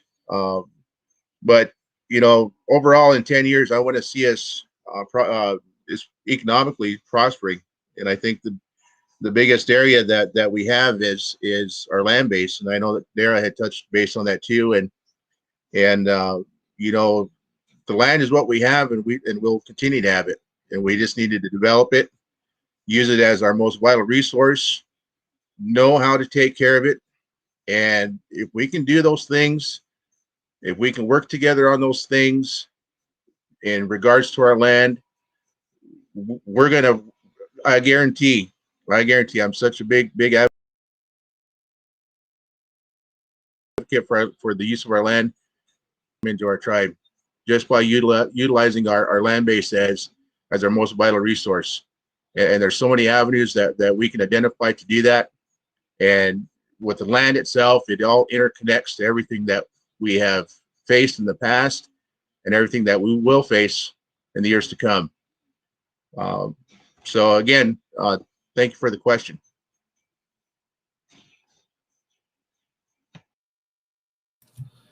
All right, guys, I'll give you guys this time to go ahead and wind it down and let everybody know why they should vote for you. Again, this is gonna replay all day tomorrow, so make it good.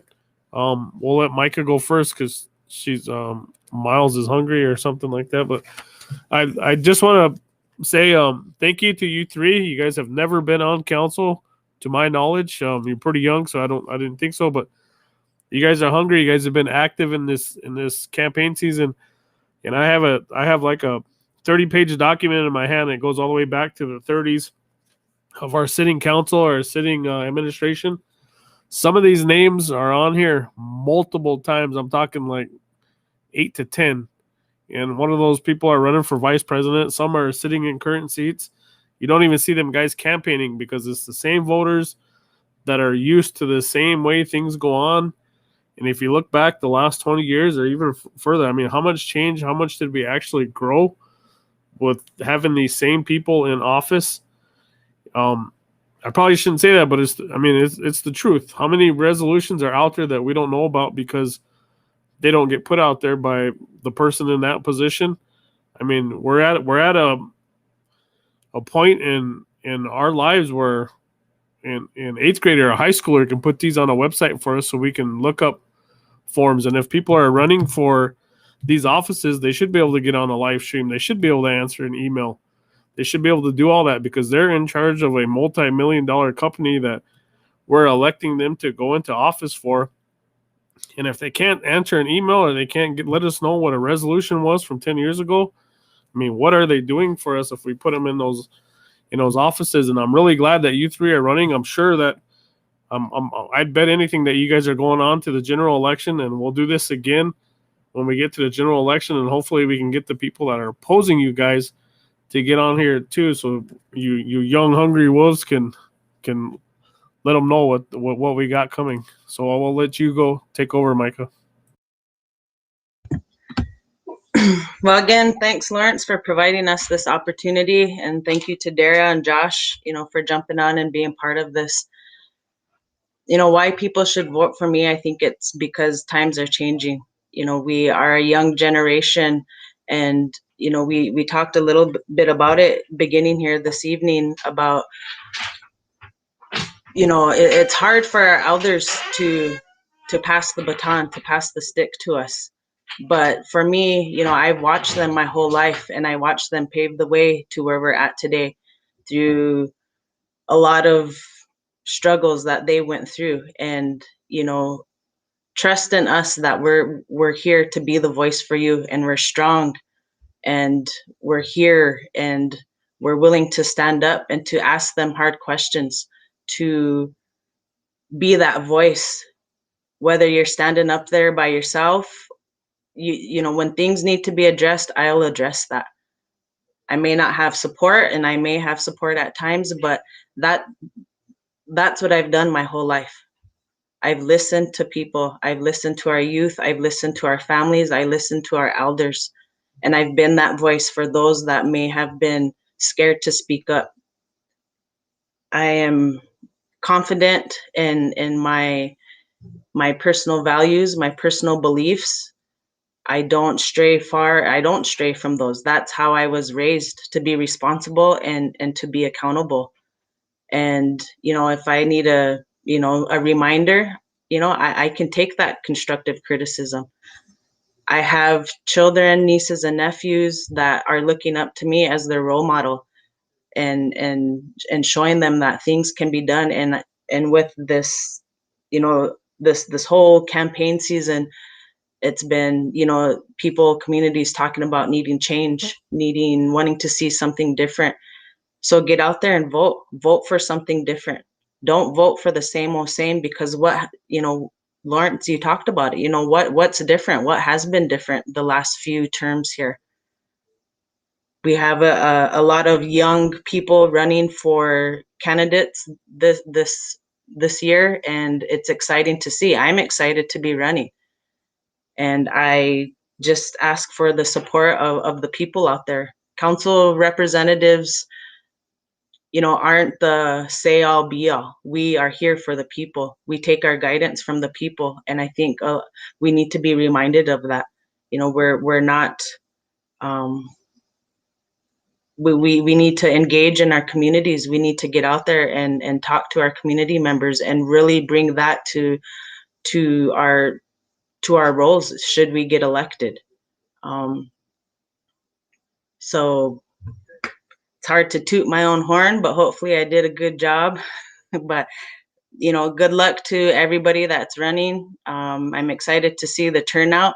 Hopefully we get over that 2,100 voting that we've been stuck on for the last few terms. And I'm excited for tomorrow, and I hope everybody gets out there and votes. And I hope we see some change coming, and I know we will. Thank you.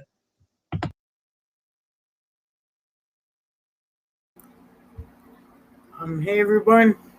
I just want to say my name is Dare Ayat. I'm from Swift Bear community, and I'd appreciate if everybody got to the polls tomorrow. Your vote counts. Humbly, I would love you know, the support from you. I've been humbled everywhere I go. You know, it feels good to hear families from all 20 districts say, my family has your back. You know, that's one of the best feelings ever. I was encouraged to vote. You know, from my mom, she's always encouraging me, you know, you got to be a part of your tribe. You know, she's always telling me, are you Sichungu? Are you American? You know, she's always saying that. And so, you know, I've always been really proud to be Lakota, and, you know, to wake up every morning, Akewekta, you know, that's always the best feeling, to know that you can open your eyes again. And so tomorrow I ask for your vote. You know, I ask that, you know, that you get out to vote. And, you know, I don't want to tell you to vote for me, but I would humbly ask for it. I'd like to be the voice of our nation, not just for Swift Bear, but for all 20 communities. I know that the issues we face, I know sometimes, you know, our grandmas and grandpas can't get that message across. You You know, I'd like to help, not just my community here in Swift Bear, I'm saying. So, you know, I want to help out with the other communities as well, and that means working together. So I want to encourage everyone to vote. Don't vote for someone that, you know, just because they're your kula or you went, you know, you played ball with them. You know, vote for someone that you feel is going to passionately take your concern to the next level. You know, vote for somebody that's going to listen to you and not judge you, who's going to take your concern up to the council and tell them exactly how you wanted it told. Vote for somebody that's going to do that for you, you know, and pray for them. Pray for them that, you know, what you vote for, they can interpret intelligently, you know, and, you know, let's all get together tomorrow and let's celebrate whether we win or lose, you know, let it be a stepping stone to know that we can do it. I really have a lot of faith in the Oyate, and whether I win or lose, I know that, you know, at least I've got a few of my messages across. And so for that, I'm really thankful. I encourage everybody to get out and vote, check on your elders, check on your animals, even if you're married to them. But, you know, just check on each other, you know, be responsible, you know, act naturally, but always be responsibly, you know, while you're doing it. So I just want to say, you know, happy wash day, you happy, you know, have a good night, everybody. And Doksha, Hihani ki polls. I'll see you guys there. Pilamaya.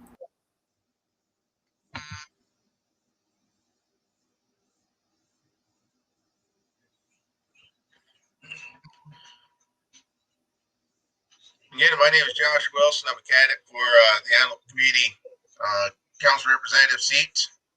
Thank you, Lawrence, for putting this online forum together for us. I want to thank Micah and Dara for participating, and want to humbly ask for your support out there throughout our communities. First of all, I feel pretty confident running for this position based on my time serving Antelope community as the community president, vice president. It's been a humbling experience. It's been a privilege and an honor speaking with our community membership, listening to their ideas, getting their insight, being a part of the process with our community members to increase a number of things for our community. We brought back our youth and elder events, our monthly events. We've been able to increase a number of avenues of revenue for our community that has kept us afloat, especially during this COVID-19 pandemic. We've been very fortunate.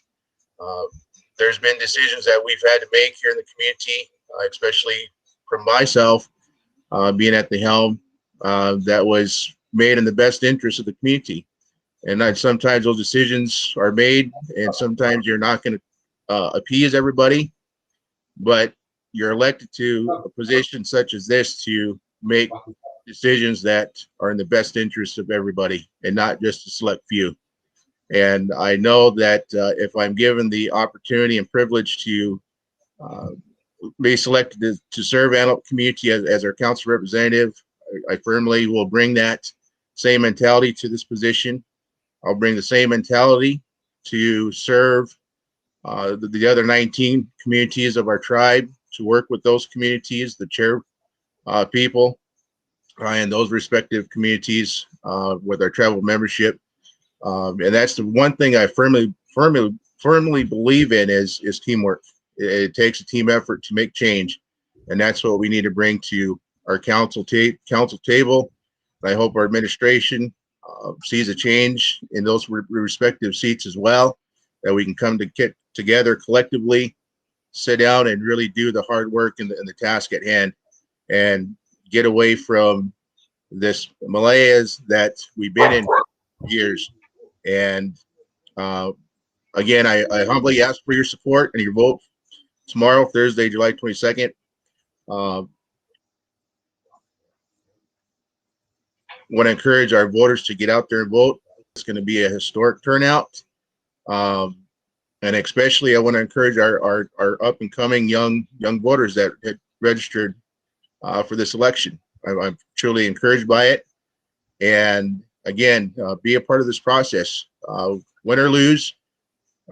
It's been an honor being a part of this process, getting out, meeting individuals across our communities, and having just a conversation with them, and hearing all of the different thoughts and ideas that have been shared. It's been a humbling experience. So again, I humbly ask for your support and vote. And again, I encourage our voters to get out to the polls and cast your vote. And good luck to all of the candidates for the 10 council seats and our administrative seats. Hope we have a good turnout. And I just want to wish everybody a good evening. Stay safe. And I'll be making my rounds tomorrow. So if there's any additional questions, you can certainly give me a call on my cell phone, 605-890-6458. Via email if you wish. On Facebook, you can find me on Facebook. You have my campaign page, Josh Wilson for Antelope Community Council Representative. So I have different avenues for anybody to reach out and ask any questions, and if any additional information is needed. Again, thank you. Thank you guys for all for getting on here, and everybody for watching. We just got a comment from Hawaii.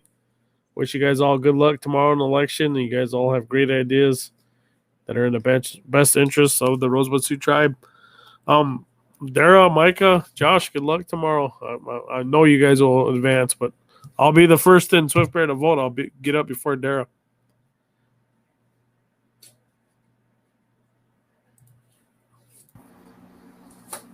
What was that, Dara? I don't think you. Oh, I said thank you, Scrunch. Thank you for the for hosting this tonight. Hello to Hawaii. Dang, that's a long way away. And thank you for tuning in. I'm sorry we didn't get to go to the other questions. Hopefully we advance, and we can have another forum like this, and we'll get to these hard ones. And it'd be cool if we can have like a really long one where we actually get to it's just not you can't get to know our personalities and our character quite as fast in a few short minutes. So thank you to everyone for listening. Good luck tomorrow. Good luck to Delano and to Richard. Those are my opponents. Get a good night's rest, guys, because Doak Shaw, it's on tomorrow. So good night, guys. I'll see you guys later. Good night, everyone. Good luck. Good night. Good luck, everybody.